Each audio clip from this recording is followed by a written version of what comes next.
Servus. Ihr habt euren XCAF Pilot erhalten und wir schauen uns jetzt als erstes einmal an, was alles in dem Koffer drin ist.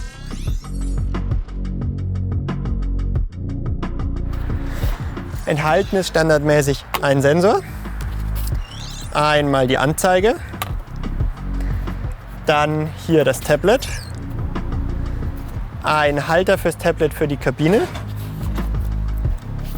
ein Ladegerät, um Sensor, Anzeige und Tablet zu laden, ein zweites Ladegerät, welches in der Kabine genutzt werden kann, klassischer 12 Volt Zigarettenanzünder, ein Meterstab,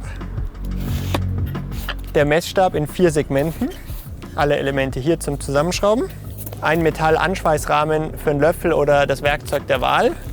Hier gibt es auch weitere bei uns dann direkt. Und eine Zubehörbox, wo alle nötigen Ladekabel und auch ein USB-C-Ladekabel für die Kabine enthalten sind, sowie Schlüssel, um den Koffer abzuschließen. Jetzt schauen wir uns als nächstes an, was wir alles an dem Gerät einrichten müssen, damit wir das Ganze dann auf der Baustelle nutzen können. Wichtig, wenn ihr das System erhaltet, typischerweise gibt es schon neuere Softwareversionen. Das heißt, geht als erstes auf unsere Webseite xcaf.de/app und ladet euch die neueste Version der App herunter. Also zum Ersten ist es wichtig, dass wir mobile Daten haben. Das kann entweder durch eine SIM sein, eine SIM von uns sein, eine eigene SIM sein oder alternativ über einen Hotspot. Wenn die mobilen Daten funktionieren, können wir als nächstes kontrollieren, dass unser Sensor und unsere Anzeige mit dem Tablet verbunden sind. Bei Auslieferung ist es standardmäßig der Fall. Zur Sicherheit zeige ich es hier aber nochmal. Hierfür den Sensor und die Anzeige einmal bitte einschalten, so dass sie auf der Rückseite leuchten.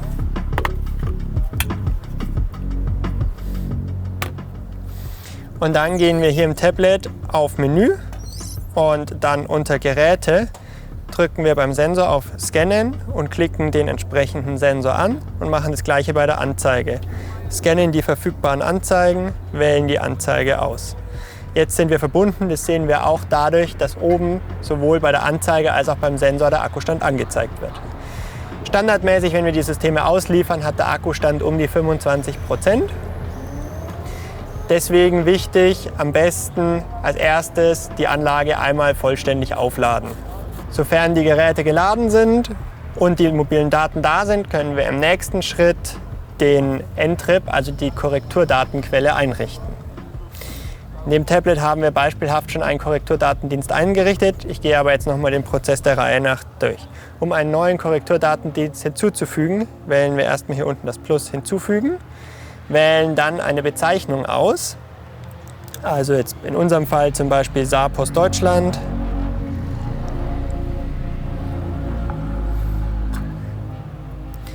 Müssen die DNS angeben. Bei SAPOS ist es www.sapos-ntrip.de. Für die Landes-SAPOS ist jeweils noch ein -BY oder -HE mit drin. Port ist 2101 standardmäßig bei SAPOS und der Mountpoint für den Deutschland-SAPOS ist VRS 3-4G. Und vor der 3 hier benötigen wir auch noch einen Unterstrich. So. Als nächstes müssten wir den Nutzernamen angeben und ein Passwort eingeben. Und zuletzt gibt es die Möglichkeit, eine feste Position zu übermitteln. Das ist im Normalfall aber nicht nötig, da wir, sobald wir den ersten GPS-Empfang haben, über den Sensor wir automatisch die Position ermitteln und dann den Korrekturdatendienst mit der jeweiligen Position starten.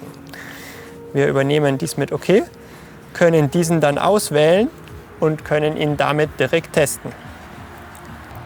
Sofern wir hier auf Start klicken, sollten wir dann sehen, dass hier oben rechts der Funkturm grün wird. Dies bedeutet, dass wir Korrekturdaten erhalten.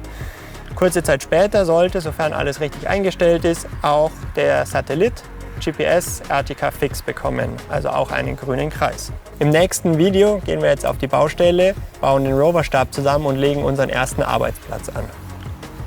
Wollt ihr noch mehr erfahren? Dann findet ihr hier noch weitere Videos zu unserem System.